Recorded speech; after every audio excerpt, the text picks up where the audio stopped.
Hi friends, I am Manisha Wadhwani again आपके सामने एक नए लेक्चर के साथ में। आज इस लेक्चर में हम डिस्कस करेंगे AS10 प्रॉपर्टी प्लांट और इक्विपमेंट का सेकंड पार्ट, जो कि है डेप्रिसिएशन।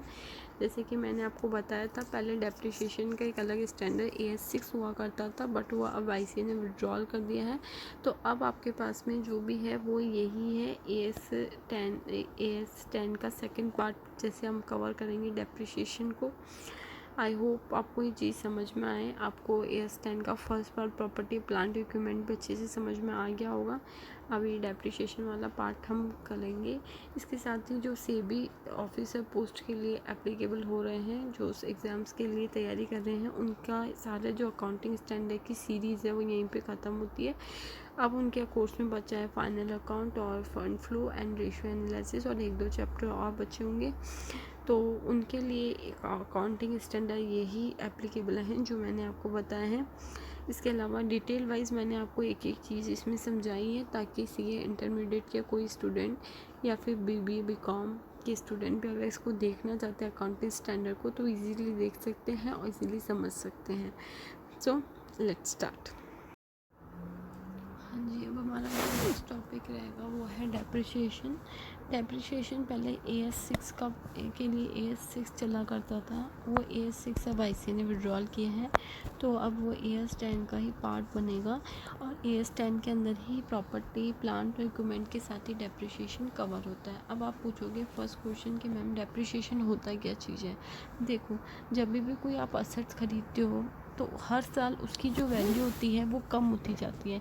जैसे आपने कोई भी कार खरीदी, कोई मशीन खरीदी, तो उसके ऊपर हर साल आपको एक फ़िक्स रेट से क्या लगाना पड़ता है, डेप्रिसिएशन लगाना पड़ता है, या तो 10% या 15% या 20%, जिसकी जो भी रेट होती है। तो हम ये मानते हैं कि अकाउंटेंसी में कि हर साल आपकी जो असेट्स है वो क्या होती है, कम होती जाती है, उसकी जो वैल्यू होती है वो हर साल कम होती जाती है।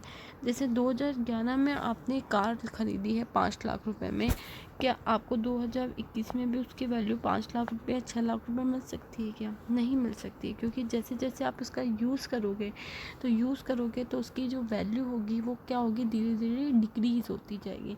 तो ये डेप्रिसिएशन वही अमाउंट है, वही चीज़ है कि हर साल आपको अपनी जो फिक्स एसेट्स है उनके ऊपर एक निर्धारित जो रेट होती है, उस रेट से आपको डेप्रिसिएशन चार्ज करना पड़ता है। और डेप्रिसिएशन की अमाउंट आप कैसे निकालते हो, उसके क्या क्या मेथड होते हैं, वो हम आगे सीखेंगे।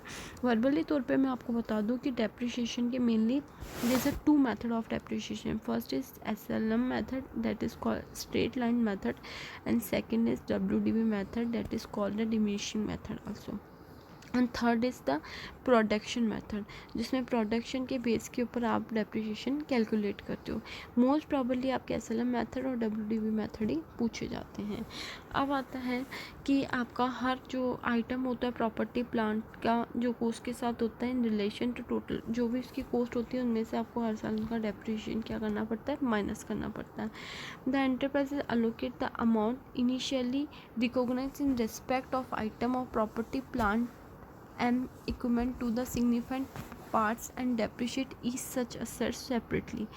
क्या होता है ना कि जितनी भी आपकी असेट्स होती हैं उसका आपका अलग सबके ऊपर डेप्रिसिएशन चार्ज होता है। जैसे आपका ग्रुप ऑफ असेट्स जिनकी रेट सेम है, तो उसके ऊपर आप डेप्रिसिएशन सबको आपने एक्यूमुलेट करके एक साथ डेप्रिसिएशन चार्ज कर सकते हो। लेकिन जब अलग अलग क्लास की असेट्स होती हैं, तो हर क्लास के असेट्स के साथ में आपका डेप्रिसिएशन अलग अलग चार्ज होता है, जिसके ऊपर जो रेट होती है उसके अकॉर्डिंग आपको डेप्रिसिएशन चार्ज करना पड़ता है। A significant part of item property plant and equipment है, और इनकी क्या होती है, यूज़फुल लाइफ होती है। हर जो कोई भी आप प्रॉपर्टी खरीदते हो, या आप कोई बिल्डिंग बनवाते हो, या फिर आप कोई भी गाड़ी लेते हो, मोटर बाइक लेते हो, हर किसी की एक लाइफ फिक्स होती है, यूज़फुल लाइफ फिक्स होती है। तो अगर आपको डेप्रिसिएशन की अमाउंट निकालनी, तो उसके लिए आपको उसकी यूज़फुल लाइफ पता होना भी ज़रूरी होता है, क्योंकि यूज़फुल लाइफ के अकॉर्डिंग वो अलोकेटेड होती है। To the extent the enterprises depreciate separately sum of item of property plant and equipment. It also depreciates separately the remainder of item. The remainder consists of the part of item that are individually not significant. If enterprises have varying acceptation from this part approximately the technical में be necessary to depreciate. देखो, अगर जैसे आपके साथ में कोई machine है, उसके साथ में आपके कुछ टूल्स हैं, कुछ औजारें हैं, किले विले हैं, वो सब काम में आती हैं, तो इसके लिए ये नहीं कि आप किलों के ऊपर और उन सब चीज़ों के ऊपर आप अलग से डेप्रिशिएशन नहीं लगा सकते हो। तो उसके लिए आप खुद एक मैनेजमेंट खुद डिसाइड करता है कि उसको कौन सी प्रॉपर्टी प्लांट के ऊपर डेप्रिशिएशन लगाना हो, कौन सी नहीं। तो कुछ ऐसी मतलब है ना, ये होती हैं कि कुछ ऐसी एंटरप्राइजेस प्रॉपर्टी प्लांट के साथ कुछ ऐसी आइटम्स होते हैं जो कि उसके साथ कंसिस्ट होते हैं, बट वो डेप्रिशिएशन अमाउंट में ऐड नहीं होते हैं। एंड एंटरप्राइज में एंटरप्राइजेस खुद चूज़ करता है कि उसका कॉस्ट ऑफ आइटम उसको कितना लगाना है, कितना सिग्निफाइड करना है। देखो, the depreciation charge for each period, जो भी आप डेप्रिशिएशन चार्ज करते हो हर साल, वो किस में आता है? आपका P&L में आता है। अब मैंने आपको एक चीज़ बताई थी कि अकाउंटेंसी हमेशा डबल एंट्री सिस्टम के ऊपर काम करती है, कि कोई भी अगर जो ट्रांजैक्शन होता है उसका दो तरफा उसका फ़र्क पड़ता है। मतलब जो फाइनेंशियल स्टेटमेंट होते हैं वो 3 टाइप के होते हैं, उसमें उसका ट्रेडिंग, P&L और financial statement balance sheet add होता है। तो जब आप कोई भी ट्रांजैक्शन करते हो तो या एक वो ट्रेडिंग में आएगी, तो एक बैलेंस शीट में आएगी, P&L में आएगी तो बैलेंस शीट में आएगी, ट्रेडिंग में आएगी तो P&L में आएगी। मतलब डबल एंट्री सिस्टम के ऊपर ही आपका पूरा अकाउंटेंसी बेस्ड होता है, ठीक है। और आपका जो डेप्रिशिएशन है वो कहाँ पे आएगा? हमेशा ये चीज़ ध्यान रखना, डेप्रिशिएशन हमेशा आपका P&L में डेबिट साइड में आएगा। P&L में, क्योंकि डेप्रिशिएशन अपना एक्सपेंसेस है, इसलिए वो P&L में किधर आएगा? डेबिट साइड में आएगा, ओके। और इसके अलावा आप बैलेंस शीट में जो पर्टिकुलर असेट्स है, जिस असेट से रिलेटेड वो डिप्रिशिएशन है, तो उस असेट्स में से भी आपको वो डेप्रिशिएशन माइनस करना पड़ेगा, okay.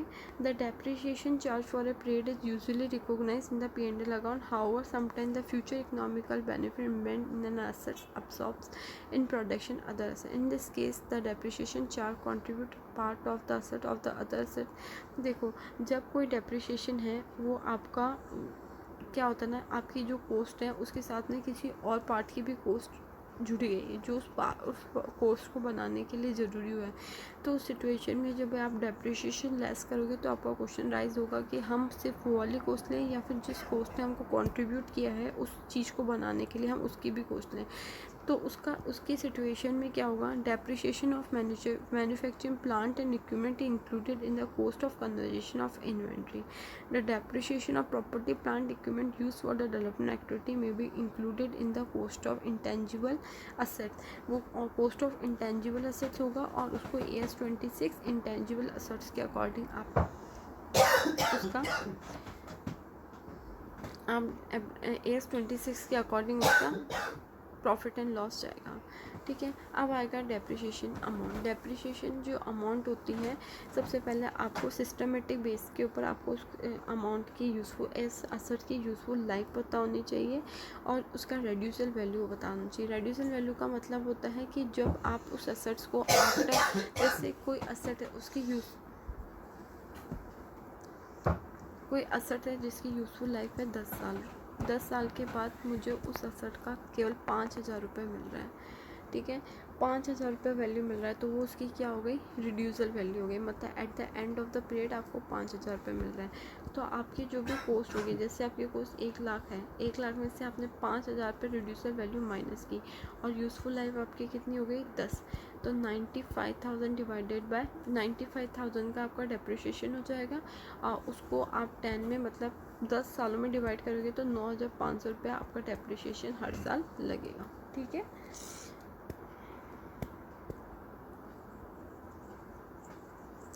And the reducer value and the useful item of asset should be reviewed at least, हर साल आपको देखना पड़ता है। और ये चीज़ आपको ध्यान रखना कि जो भी आपकी मतलब है ना डेप्रिशिएशन के जो मेथड होते हैं और इसकी जो यूज़फुल लाइफ होती है असेट्स की, वो हमेशा आप जब कोई असेट ख़रीदते हो तो उस समय आपको नोट्स ऑफ अकाउंट में दिखाना पड़ता है। यदि बाद में अगर आपने उसकी यूज़फुल लाइफ में चेंज किया है या उसके मेथड में चेंज किया है तो वो क्या माना जाएगा? आपका चेंज इन अकाउंटिंग पॉलिसी माना जाएगा। क्या माना जाएगा? चेंज इस अकाउंटिंग पॉलिसी। अगर चेंज इन अकाउंटिंग पॉलिसी हो जाता है तो उसको फिर आपको अकाउंटिंग स्टैंडर्ड 5 के अकॉर्डिंग उसका सारा आपको करना पड़ेगा। अकाउंटिंग स्टैंडर्ड 5 आपको होता है net profit and loss and change in accounting policy. तो इसका मतलब यही है कि आप अब जो भी डेप्रिसिएशन का मेथड है उसकी जो यूज़फुल लाइफ है आपको first of the period he decide करनी होती है। अगर बाद में माना जाएगा तो चेंज इन अकाउंटिंग पॉलिसी होगा, फिर AS 5 के अकॉर्डिंग जो नेसेसरी डिस्क्लोजर होंगे वो भी आपको दिखाने पड़ेंगे। Depreciation recognised even if the जो फेयर वैल्यू होती है अगर वो कैरिंग अमाउंट से ज़्यादा होती है। अगर आपके किसी एसेट की फेयर वैल्यू, आपको पता है फेयर वैल्यू क्या चीज़ होती है ना, फेयर वैल्यू आपके 5 लाख रुपए हैं और आपकी कैरिंग अमाउंट सिर्फ 3 लाख रुपए हैं, तो भी आपको its carrying amount as long the asset residual value does not exceed. जो होता है आपका जो होता है डेप्रिसिएशन फिर भी माना जाएगा। अगर 5 लाख आपकी कैरिंग अमाउंट है, 5 लाख रुपए आपका फेयर वैल्यू और 3 लाख रुपए आपका क्या है कैरिंग अमाउंट है, ठीक है, फिर भी आपका क्या माना जाएगा, फिर भी डेप्रिसिएशन आएगा। लेकिन ये होना चाहिए कि जो भी असेट्स का मतलब जो रिड्यूसल वैल्यू है वो कभी भी आपकी कैरिंग अमाउंट से ज़्यादा नहीं होनी चाहिए। जैसे मेरा कैरिंग अमाउंट कितना हो रहा है, कैरिंग अमाउंट मेरा 1 लाख रुपये हो रहा है और मेरा जो रिड्यूसल वैल्यू है वो कितनी हो रही है, 2 लाख रुपये हो रही है। तो उस सिचुएशन में वो नहीं होना चाहिए। और जो रिपेयर और मेंटेनेंस होते हैं किसी भी असेट्स के, वो कभी भी आप डेप्रिशिएट नहीं कर सकते हो। रिपेयर और मेंटेनेंस हमारे एक्सपेंसेस माने जाते हैं और वो हमेशा P&L के डेबिट साइड में आते हैं, ठीक है, समझ में आ गया होगा आपको। अब द डेप्रिशिएशन की जो भी अमाउंट होती है वो आप कब डिडक्ट करते हो, आपको पहले रिड्यूसल वैल्यू को देख के फिर आपको डिडक्ट करनी पड़ती है। रिड्यूसल वैल्यू ऑफ असेट्स में भी इंक्रीज टू अमाउंट, मतलब जो हो सकता है कि जो कैरिंग अमाउंट है उससे ज़्यादा आपकी रिड्यूसल वैल्यू हो, तो उस सिचुएशन में अमाउंट ज़्यादा भी हो सकती है या उससे इक्वल भी हो सकती है। इफ़ डस, अगर मतलब उस सिचुएशन में फिर आपका डेप्रिसिएशन कितना आ जाएगा, 0, ठीक है, उस सिचुएशन में आपका डेप्रिसिएशन क्या माना जाएगा, 0।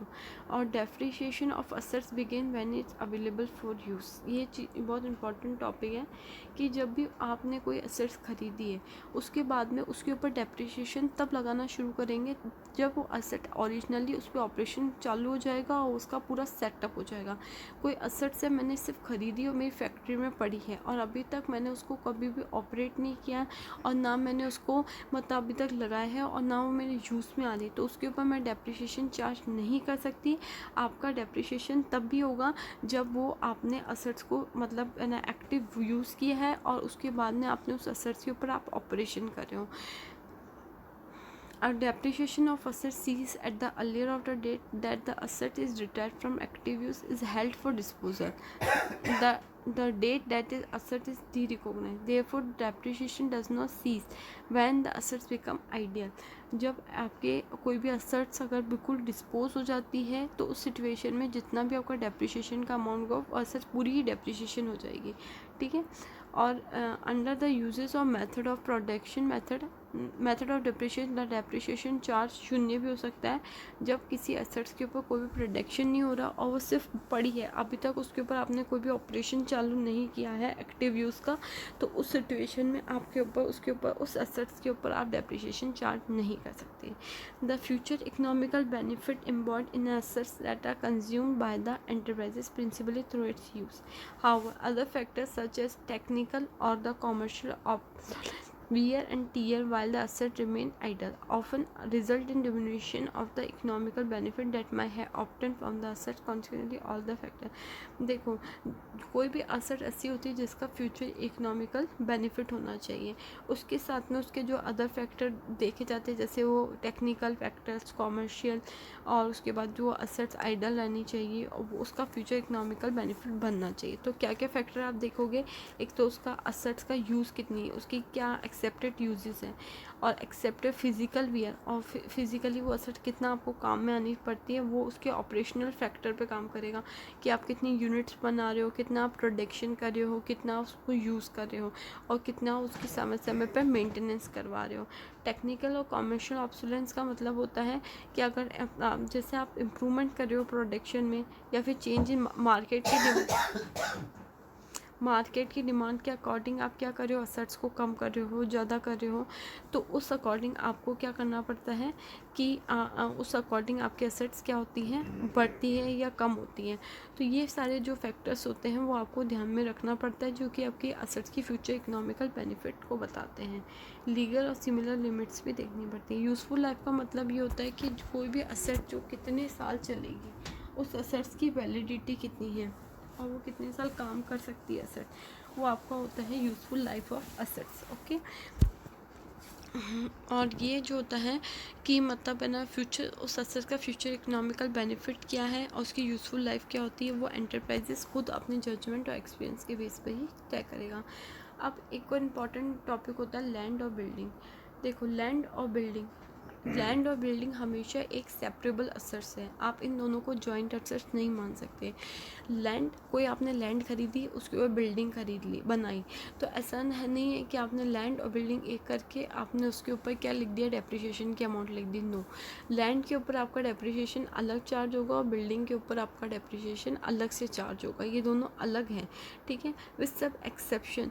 कुछ इसमें एक्सेप्शंस ये होती हैं कि कुछ मतलब जब with some exception such as quarries and site useful land, अगर कुछ ऐसी होती बिल्डिंगें जो लैंडफिल के लिए यूज़ होती हैं, या फिर कुछ ऐसी लैंड होती हैं जिनका अनलिमिटेड यूज़फुल लाइफ होती है। यूज़फुल लाइफ क्या होती है, अनलिमिटेड होती है। अगर कोई भी लैंड आपको ऐसा दे रखे कि इसकी यूज़फुल लाइफ अनलिमिटेड है, तो उस सिचुएशन में उसके ऊपर डेप्रिसिएशन चार्ज होगा ही नहीं, क्योंकि उसकी यूज़फुल लाइफ हमको पता नहीं है। लेकिन उसकी जो बिल्डिंग उसके ऊपर खड़ी की है, उसके ऊपर डेप्रिसिएशन आपका चार्ज होगा, चाहे वो उसकी लैंड की एस्टिमेटेड लाइफ कितनी भी हो। And increase in the value, अगर कोई भी लैंड है, अगर उसकी वैल्यू इंक्रीज़ हो रही है टाइम के साथ साथ में, तो इसका मतलब ये नहीं है कि आप बिल्डिंग के ऊपर भी उसकी वैल्यू चेंज कर रही है, उसके अकॉर्डिंग डेप्रिसिएशन लगाओ। नो, लैंड अलग चीज़ है, बिल्डिंग अलग चीज़ है। चाहे आपने उसी लैंड के ऊपर बिल्डिंग बनाई हो, लेकिन दोनों का जो परफॉर्मा होता है, दोनों का कंटेंट बहुत अलग तरीके से काम करता है। और लैंड अगर आपकी बढ़ जाती है तो उससे भी आपकी बिल्डिंग के वैल्यू के ऊपर कोई भी इम्पैक्ट नहीं पड़ेगा। जो आपने बिल्डिंग की वैल्यू लिखी है बैलेंस शीट में, वही आपकी आएगी।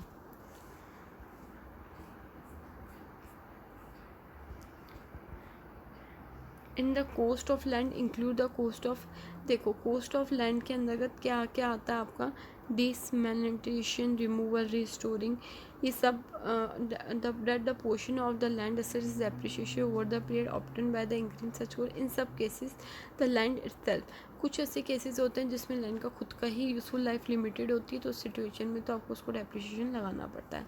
अब आता है डेप्रिशिएशन के मेथड। डेप्रिशिएशन के ऑन एंड ओवर दो मेथड होते हैं, एक आपका एसएलएम मेथड होता है, एक आपका डब्ल्यूडीवी मेथड होता है। ओके, एक आपका डेप्रिशिएशन का दो मेथड होते हैं, एक आपका डब्ल्यूडीवी मेथड होता है और एक आपका एसएलएम मेथड होता है, मतलब straight line method. Straight line method में क्या होता है ना, जो भी असेट की कॉस्ट होती है, उस कॉस्ट में से आपने उसको क्या करना, आपको उसका जो रिड्यूसल वैल्यू मिल रहा है वो माइनस कर देना का, और उसकी यूज़फुल लाइफ में आपको बांटने का। तो हर साल जो डेप्रिसिएशन का जो अमाउंट होता है एसएलएम मेथड में क्या होता है, फिक्स्ड होता है। एसएलएम मेथड में डेप्रिसिएशन का अमाउंट हमेशा क्या होता है, फिक्स्ड होता है।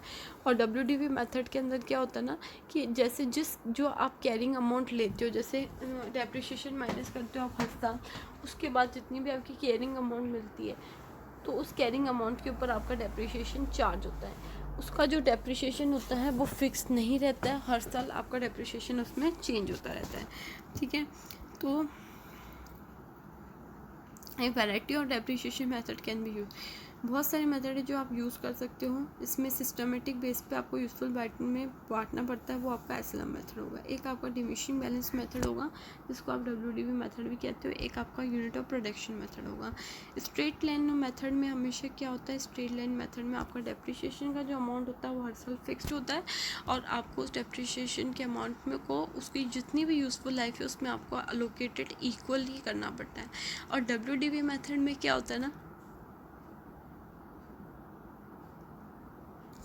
डब्ल्यूडीवी मेथड में होता है कि आपको क्या करना पड़ता है, जो भी उसकी कैरिंग अमाउंट होती है उसके ऊपर आपको करना पड़ता है कि जो कैरिंग अमाउंट आई फिर उसके बाद जितना आपका डेप्रिसिएशन बना वो माइनस किया। जैसे आप कोई भी असर से उसकी वैल्यू है 1,00,000 रुपये, तो 10,000 रुपये उसके ऊपर फर्स्ट ईयर में डेप्रिसिएशन लगा, तो उसकी वैल्यू कितनी बच गई, 90,000 रुपये।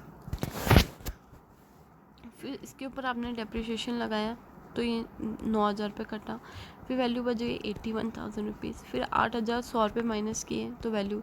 तो इसमें क्या डेप्रिसिएशन क्या होता है, हर टाइम कम होता जा रहा है, जो नेक्स्ट कैरिंग वैल्यू होती है उसके ऊपर डिपेंड करता है।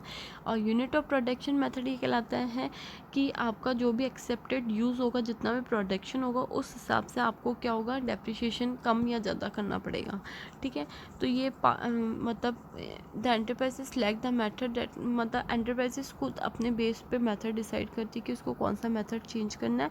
और जो मेथड होता है वो हमेशा आपका क्या होना चाहिए, फिक्स मेथड होना चाहिए। अगर आप चेंज करते हो तो फिर अगर जैसे इस साल मैंने अलग मेथड लिया, आगे जाके मैं अलग मेथड ले लेती हूँ, तो वो चेंज इन अकाउंटिंग एस्टिमेट्स हो जाएगा, फिर आपको AS5 के अकॉर्डिंग उसका भी डिस्क्लोजर देना पड़ेगा। ए डेप्रिसिएशन का जो मेथड होता है that is based on revenue that generate. कोई भी एक्टिविटी होती है, अगर वो जितना रिवेन्यू जनरेट करती है उस अकॉर्डिंग आप डेप्रिसिएशन का मेथड चूज़ करते हो। The revenue generate by an activity that include the use of asset generally reflect factor. उसमें बहुत सारे जो होते हैं रिफ्लेक्ट करते factor other than the consumption of economical benefit of assets. For example revenue affected by other. जब भी कोई भी रिवेन्यू होती है वो किन किन चीज़ों से इफेक्ट होती है, उसके इनपुट से इफेक्ट करती है, प्रोसेस से करती है, सेलिंग एक्टिविटी से करती है, वॉल्यूम से करती है, और जो प्राइस है उससे भी आपका रिवेन्यू डिपेंड करता है। तो जो प्रोडक्शन मेथड होता है वो पूरा किसके ऊपर बेस्ड होता है, रिवेन्यू के ऊपर बेस्ड होता है। जितना आप प्रोडक्शन करोगे उस अकॉर्डिंग आपके ऊपर डेप्रिसिएशन चार्ज होगा। और प्रोडक्शन जो होता है किन किन चीज़ों पर निर्भर करता है, सेल की वॉल्यूम पे भी निर्भर करता है, उसके बाद प्राइसिंग पे भी डिपेंड करता है, सेलिंग एक्टिविटी पे भी डिपेंड करता है। इन सब चीज़ों के ऊपर आपका प्रोडक्शन मेथड बेस्ड होता है। अब आता है change in existing decomposition, restoring and other liability. तो आप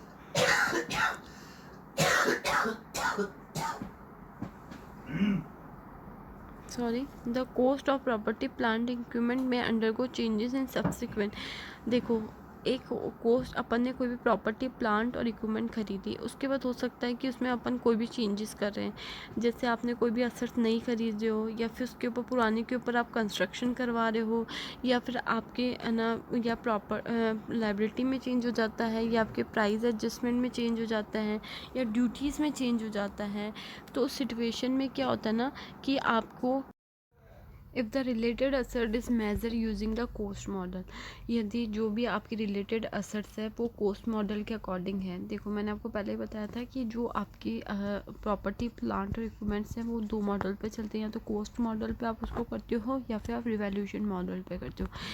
तो उसमें डेप्रिसिएशन की सिचुएशन में अगर जो डेप्रिसिएशन जिस असेट्स के ऊपर आप लगा रहे हो वो किससे रिलेटेड है, कोस्ट मॉडल से रिलेटेड है, तो उस सिचुएशन में अगर आप change in the liability should be added to or deduct from the cost of related asset. तो आपके अंदर कोई भी अगर आप लायबिलिटी में चेंज करते हो तो उस सिचुएशन में वो आपकी रिलेटेड जो भी असेट्स होगा उसमें क्या हो जाएगा, ऐड हो जाएगा या फिर माइनस हो जाएगा।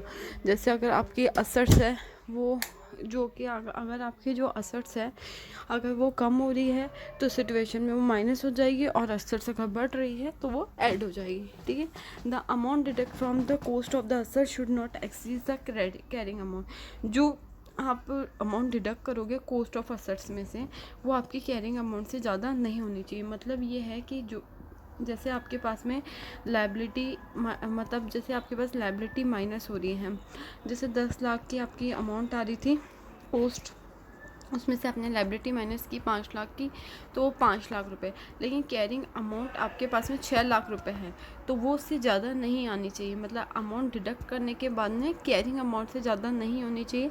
इफ़ डिक्रीज़ इन लायबिलिटी, अगर लायबिलिटी के डिक्रीज़ होने से कैरिंग अमाउंट बढ़ रही है तो सिचुएशन में जो भी एक्सेस अमाउंट होगी वो कहाँ पे चली जाएगी, P&L अकाउंट में चली जाएगी।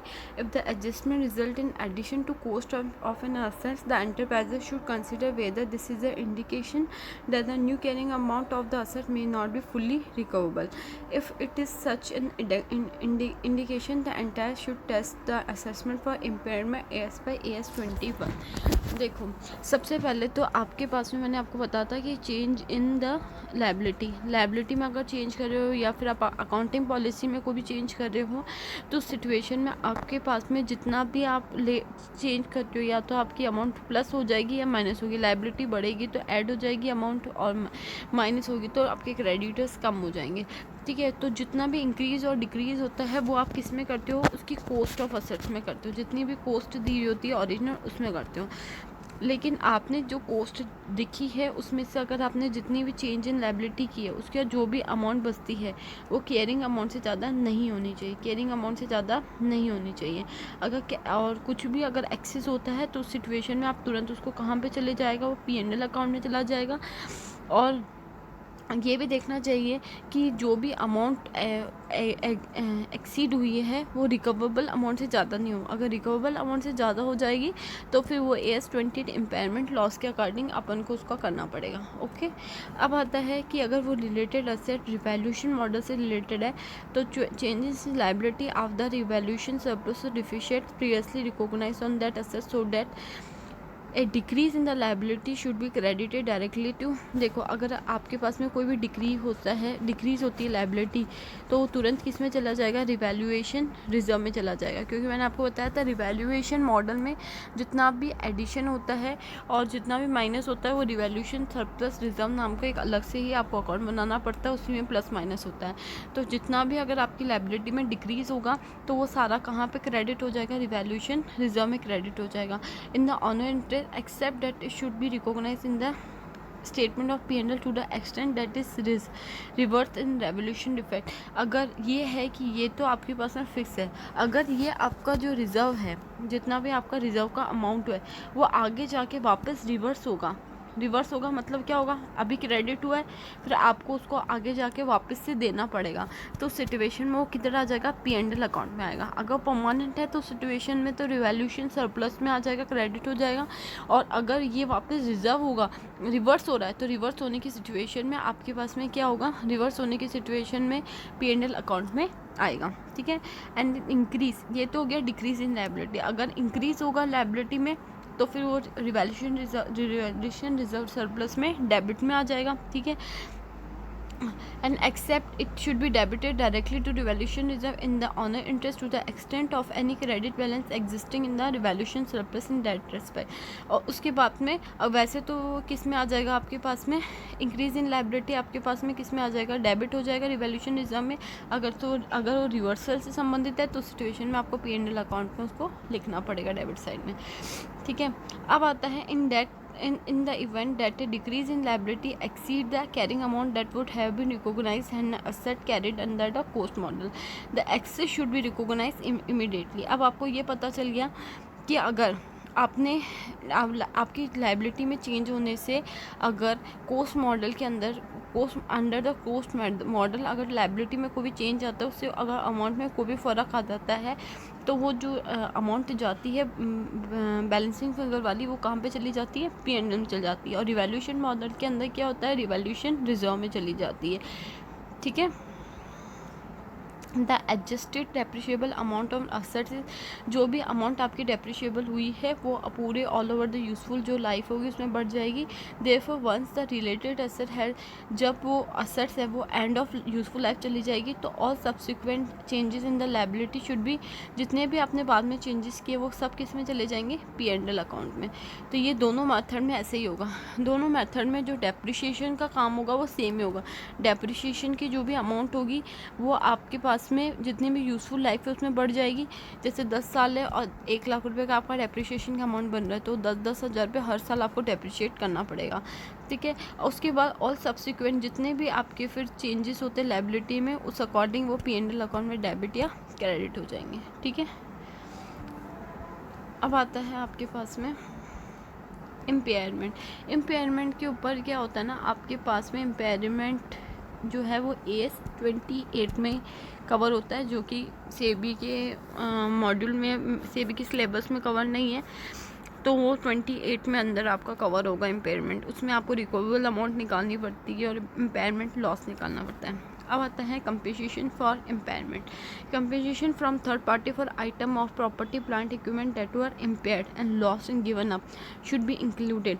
देखो, अगर आपकी कोई भी प्रॉपर्टी है जो मतलब इम्पेयरमेंट का कंपेंसेशन, मतलब इम्पेयरमेंट के कारण से अगर आपको कोई भी लॉस होता है या फिर मतलब कोई भी असेट्स है जो इम्पेयर्ड हुई है, उसके कारण से आपको लॉस हो रहा है या लॉस्ट हो गई है या गिवन अप हो गई है, तो वो कहाँ पे चला जाएगा, उसका कंपेंसेशन आपको मिलेगा। और कंपेंसेशन का अमाउंट किस में चला जाएगा, आपका P&L अकाउंट में। जब आपका कंपेंसेशन रिसीव हो जाएगा, उसके बदले जो भी पैसा मिलना चाहिए था वो मिल जाएगा, तो किस में चला जाएगा, P&L में।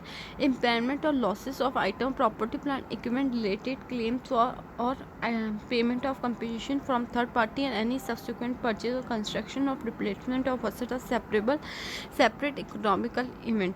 देखो, क्या होता है ना कि इम्पेयरमेंट, जब कोई असेट का इम्पेयरमेंट हो रहा है तो उससे आपको लॉस हो रहा है, तो इम्पेयरमेंट के कारण से आपको क्या मिलेगा, लॉस का आपको वापस से कंपेंसेशन मिलेगा। तो उस सिचुएशन में आपके पास में वो कहाँ चला जाएगा, P&L में चला जाएगा जब आपको वो रिसीव हो जाएगा। ठीक है, अगर आपका इम्पेयरमेंट और लॉस, अगर कोई प्रॉपर्टी में आपको लॉस हो जाता है प्लांट इक्विपमेंट में, तो उसके जो रिलेटेड जितने भी आपको क्लेम यदि रिसीव करने हैं या आपको क्लेम पे करने हैं, तो आपको वो क्या होगा, सब मतलब हर प्रॉपर्टी का वो अलग अलग होगा, इसलिए उसको अलग अलग ही अकाउंटेट करना पड़ेगा। जैसे प्लांट का अलग हो सकता है, मशीन का अलग हो सकता है, बिल्डिंग का अलग हो सकता है, तो हर का अलग अलग आपको करना पड़ेगा अकाउंटेंसी। जैसे इम्पेयरमेंट ऑफ आइटम, जो आइटम AS 28 के अकॉर्डिंग है, तो वो AS 28 में जाएंगे। डी रिकॉग्नाइजेशन ऑफ आइटम और प्रॉपर्टी प्लांट इक्विपमेंट रिटायर्ड और dispose determined according with this system. यदि कोई भी प्रॉपर्टी प्लांट या इक्विपमेंट रिटायर्ड हो रही है या उसको आप पूरी तरह से डिस्पोज कर रहे हो, मतलब पूरी तरह से सेल कर रहे हो, तो वो इसी के अंदर आएगा। Compensation from third party for the item, अगर आपको किसी थर्ड पार्टी से प्रॉपर्टी प्लांट इक्विपमेंट का कोई भी कंपेंसेशन मिलता है जो कि इम्पेयर्ड है या लॉस्ट है और गिवन अप है, in the include determent P&L account में चली जाएगी। And the cost of item of property plant equipment restore, यदि कोई भी आइटम जो आपने रिस्टोर किया या परचेज किया, कंस्ट्रक्ट किया एज ए रिप्लेसमेंट, वो भी इसी के अंदर आएगा। देखो, कोई भी आइटम ऐसा है, प्लांट प्रॉपर्टी या फिर इक्विपमेंट जो आपने रिस्टोर की हैं या परचेज़ की हैं या कंस्ट्रक्ट किए हैं, तो वो सभी आपको इस स्टैंडर्ड के अकॉर्डिंग करना पड़ेगा। जो इम्पेयर्ड है असेट वो AS 28 में कवर होंगी, बाकी सब आपकी इसी में आएगी। अब आता है रिटायरमेंट। जो भी आपने प्लांट, मशीन और इक्विपमेंट खरीदे, अब वो रिटायर तो होंगे एक टाइम के, उनकी यूजफुल लाइफ तो ख़त्म होगी, उसके रिटायरमेंट पे आपको क्या करना है, ये चीज़ें अब अपन पढ़ेंगे। Item of property plant equipment retired from activities or dispose हो जाएंगे, should be stated at the lower of their carrying amount or net realisable value, any written down in this regard should be recognise. देखो आपका जो जितना आपका carrying amount है, आप carrying amount इतना लेके आ रहे हो अपना डेप्रिसिएशन माइनस कर करके, और नेट रियलाइजेबल वैल्यू कितना आपका उस असेट्स का आपको कितना सेल वैल्यू मिल रहा है, ठीक है, उसका जो भी डिफरेंस होगा वो आपको कहाँ दिखाना पड़ेगा। आपको प्रॉफिट हुआ तो भी आपको P&L में दिखाना है, और लॉस हो रहा होगा तो भी आपको P&L में दिखाना है, ठीक है। अब आता है डी रिकॉग्नाइजेशन। जी, हमने रिटायरमेंट पढ़ लिया कि रिटायर्ड होती है जब कोई एसेट या आप उसको बेच देते हो, तो सिचुएशन में क्या डील होता है। अब आता है derecognition. The carrying amount of an item property plant equipment should be derecognise. पहले उनको रिकॉग्नाइज करते हो, देन आप उसको डी रिकॉग्नाइज करते हो। डी रिकॉग्नाइज दो सिचुएशन में होता है। ऑन द डिस्पोजल, जब आप उस मशीन को बिल्कुल आप सेल कर रहे हो तब, या फिर उसका कोई भी फ्यूचर इकोनॉमिकल बेनिफिट नहीं होता है। आप जब सेल कर रहे हो तब, या फिर उसका कोई भी फ्यूचर इकोनॉमिकल बेनिफिट नहीं होता है, तो उस दो सिचुएशन में आप असेट्स को क्या करते हो, डी रिकॉग्नाइज करते हो। क्या करते हो, डी रिकॉग्नाइज करते हो, ठीक है। अब आता है जब the gain and loss arising from the derecognition. कोई भी प्रॉपर्टी प्लांट इक्विपमेंट को आप डी रिकॉग्नाइज करते हो, उससे आपको कोई भी गेन या लॉस होता है तो सीधा आपके बिस में चला जाता है, प्रॉफिट एंड लॉस अकाउंट में होता है।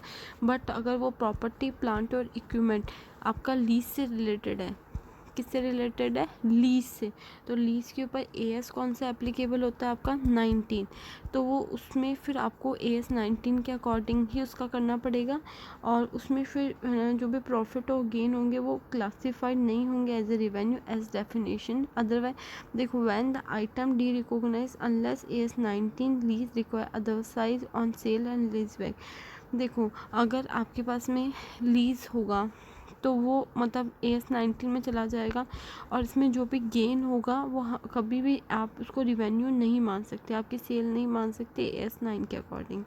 हावर an enterprises that in course of ordinary course of business के अकॉर्डिंग, अगर आप कोई भी activity, it's ordinary activity, routine sale, routine जो सेल आइटम होते हैं रूटीन के अकॉर्डिंग, अगर आप डेली अगर कोई मशीन खरीदते हो बेचते हो, प्लांट खरीदते हो बेचते हो, या फिर आपने उस प्लांट या मशीनरी को किसके लिए रख रखा है, रेंटल पर्पज़ के लिए रख रखा है, या फिर आप किसी को सर्विसेज देने के लिए उस प्लांट को यूज़ कर रहे हो, इक्विपमेंट को यूज़ कर रहे हो, तो सिचुएशन में आपके पास में जो भी should transfer such asset inventory at their carrying amount when they cease to be rented become helpful से द प्रोसीड फ्रॉम सेल। इनकी अगर आप कोई भी एसेट को बेचते हो तो ऐसी एसेट को बेचने से आपको वो क्या माना जाएगा, आपका रिवेन्यू माना जाएगा और AS 9 में आ जाएगा। AS 9 में अपने पास में अपन ने पढ़ा था कि रिवेन्यू तब माना जाता है जब आप कोई भी ऐसी सर्विसेज या फिर बिजनेस प्रोवाइड कराते हो जो इनकम सोर्स हो, जिसका फ्यूचर इकोनॉमिकल बेनिफिट हो, या रेंटल हो, या फिर किसी से आप सर्विसेज प्रोवाइडेड करवा रहे हो, तो वो AS 9 में कवर होता है। ऐसे ही कोई भी प्रॉपर्टी, प्लांट और इक्विपमेंट जो कि जिससे आप सर्विस प्रोवाइड कर रहे हो, जैसे आप कार दे रहे हो रेंट पे, या फिर कोई मशीन लेके उसको रेंट पे चढ़ा रहे हो, तो उससे आपको रेंटल इनकम मिल रही है, तो वो रेंटल इनकम आपकी क्या मानी जाएगी, रिवेन्यू माना जाएगा, आपका सेल माना जाएगा एज पर AS 9। Okay. The disposal of an item or property, plant, equipment may occur in variety ways: by sale, by entry into financial lease, or by donation. In determined to date of disposal of item, the entire apply AS 9। AS 19 is apply. अगर देखो अपन ने पढ़ा था, अगर lease के according हो तो AS 19 उसके ऊपर एप्लीकेबल होगा, और अगर आप ऑर्डिनरी कोर्स ऑफ बिजनेस में आप बेच रहे हो, रूटीन में अगर आप बेचते हो, तो AS 9 के अकॉर्डिंग वो आपका रिवेन्यू माना जाएगा। अदरवाइज उसका जो भी प्रॉफिट और गेन होगा वो आपका P&L में चार्ज हो जाएगा। If under the recognition principle paragraph 7 enterprises recognise in the carrying amount of an item, property, plant, equipment the cost of replacement for part of item, then it recognize the carrying amount of the replaceable part regardless of whether the replacement part had been depreciated separately or not. If it is not participle for enterprises to determine the carrying amount of replaceable part, it may use the cost of replacement is an indication of what the cost of replaceable part was at the time. देखो, अगर D recognition का जो principal होता है वो ये कहता है कि आप जब किसी भी एंटरप्राइजेस के कैरिंग अमाउंट को रिकॉग्नाइज करते हो और उसका कोई भी पार्ट आप रिप्लेस कर लेते हो, तो रिप्लेसमेंट करने की जगह जो रिप्लेसमेंट की कॉस्ट होगी वो उसको भी आपको क्या करना पड़ेगा, अलग से आपको करना पड़ेगा, मतलब डी रिकॉग्नाइज करना पड़ेगा। और आपको एंटरप्राइजेस को पहले देखना पड़ता है कैरिंग अमाउंट कितनी आ रही है, फिर रिप्लेसमेंट कॉस्ट कितनी आ रही है, और जो भी गेन या लॉस होगा वो किस में चला जाएगा, आपका of an item, property, plant should be determined as the difference between the net disposal profit if any the carrying amount of item, the consideration receivable on disposal of item। देखो, आप सबसे पहले तो मैंने पढ़ा है कि अगर आप किसी भी असेट्स को अगर सेल कर देते हो, डी रिकॉग्नाइज कर देते हो, तो डी रिकॉग्नाइज करने से जो कैरिंग अमाउंट और NRV में डिफरेंस होता है, जो गेन होता है या लॉस होता है, वो किस में चला जाता है, P&L में चला जाता है, अनलेस अनटिल वो AS 19 के अकॉर्डिंग नहीं हो। AS 19 लीज के अकॉर्डिंग होगा तो फिर वो लीज वाले सेक्टर में जाएगा, और उसको AS 9 के अकॉर्डिंग आप रेवेन्यू नहीं मानोगे। लेकिन ऐसी प्रॉपर्टी, प्लांट, इक्विपमेंट है जो आप रेंटल के लिए देते हो या सर्विसेज प्रोवाइड के लिए कराते हो, वो आपका बिजनेस है, तो सिचुएशन में वो उससे जो भी आपका रेवेन्यू होगा वो AS 9 के अकॉर्डिंग क्या माना जाएगा, रेवेन्यू माना जाएगा। ठीक है, और इसके अंतर्गत आ जाएगा। और थर्ड आपका ये मैंने पढ़ा था कि कोई भी आपका रिप्लेसमेंट होता है तो उस अकॉर्डिंग क्या करते हैं, और कोई भी कंसिडरेशन आपको रिसीव होता है डिस्पोजल ऑफ आइटम में, तो वो AS 9 के अकॉर्डिंग क्या माना जाएगा, आपका रेवेन्यू ही माना जाएगा। ठीक है, अब अपन पढ़ते हैं डिस्क्लोजर। क्या क्या चीज़ें ऐसी होती हैं जो आपको डिस्क्लोज करनी पड़ती है फाइनेंशियल स्टेटमेंट जब आप बनाते हो at the end of the period, तो क्या क्या चीज़ें आपको डिस्क्लोज करनी पड़ती हैं। अब प्रॉपर्टी, प्लांट और इक्विपमेंट से रिलेटेड तो द मेजरमेंट बेसिस, कि आपने कौन सा मॉडल का यूज़ किया, कॉस्ट मॉडल का यूज़ किया या रिवैल्यूएशन मॉडल का यूज़ किया, डेप्रिसिएशन का मेथड कौन सा यूज़ किया, डेप्रिसिएशन की यूज़फुल लाइफ कितनी है ये आपको दिखाना पड़ेगा, ग्रॉस कैरिंग अमाउंट कितनी है, उसमें से डेप्रिसिएशन आपने कितना माइनस किया, उसके बाद आपका नेट कैरिंग अमाउंट कितनी बची, reconciliation of carrying amount at the beginning,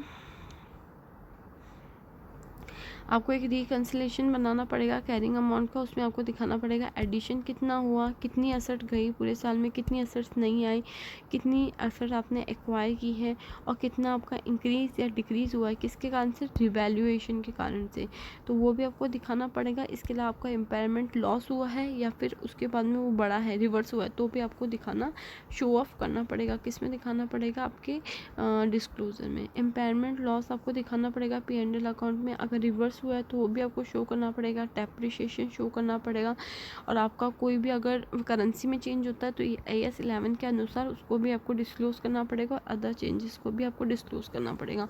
तो आपको डेप्रिसिएशन से रिलेटेड क्या क्या चीज़ें डिस्क्लोज करनी है, डेप्रिसिएशन का मेथड, उसकी यूज़फुल लाइफ कितना है, डेप्रिसिएशन का अमाउंट कितना है, और डेप्रिसिएशन का अमाउंट कितना है, आपका कौन सा मॉडल आपने यूज़ किया, आपकी ग्रॉस कैरिंग वैल्यू कितनी है, फिर डेप्रिसिएशन कितना माइनस हुआ, नेट कैरिंग वैल्यू कितनी बची, एक रिकन्सिलिएशन स्टेटमेंट बनाना पड़ेगा जिसमें आपका एडिशन कितना था, असेट्स कितनी आपकी रिटायर्ड हुई, कितना आपका एक्विजिशन हुआ, कितना आपका इम्पेयरमेंट लॉस हुआ, ठीक है, और आपका करेंसी में डिफरेंस कितना था, इम्पेयरमेंट लॉस कितना था, डेप्रिसिएशन कितना था, और इसके अलावा क्या क्या दिखाना पड़ेगा आपको फाइनेंशियल स्टेटमेंट में, the existence and amount of restriction on title property plant, अगर कोई भी सिक्योरिटी है जो आपने किस पे ली है, गिरवी रख के ली है, तो उस सिचुएशन में सिक्योरिटी उसके ऊपर जो भी आपकी लायबिलिटी है आपको वो भी शो करनी पड़ेगी, और आपने कोई भी अगर एक्सपेंडिचर किया, लाइक आपने कंस्ट्रक्शन करवाया है या एडिशन करवाया है, तो वो भी आपको शो करना पड़ेगा,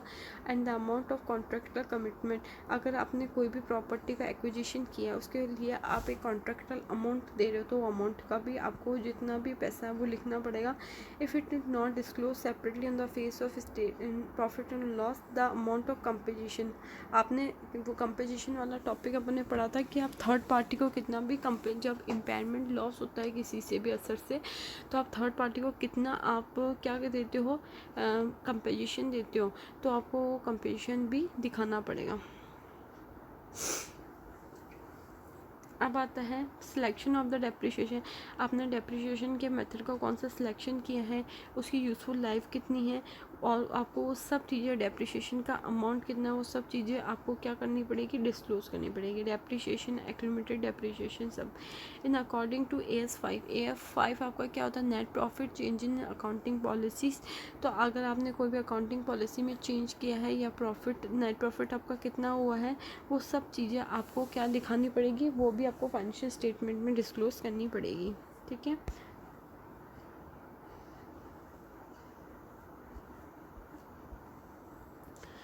फिर आता है कोई भी प्रॉपर्टी आइटम अगर रिवैल्यूएशन मॉडल पे लिए गए हैं तो आपको उसकी इफेक्टिव डेट क्या है, रिवैल्यूएशन की, independent valuer was involve, method क्या लिया था, कौन सा एग्जाम्पशन लिया था, कितना अमाउंट आपका रिवैल्यूट हुआ था, अमाउंट बढ़ा था तो कितना बढ़ा था, कितना कम हुआ था, रिवैल्यूएशन जो सरप्लस हुआ वो आपको दिखाना पड़ेगा, और उसमें चेंज इन अकाउंटिंग पीरियड कितना था, अगर कोई भी रेस्ट्रिक्शन है बैलेंस अमाउंट को शेयर होल्डर में बांटने के लिए तो वो भी आपको शो करनी पड़ेगी।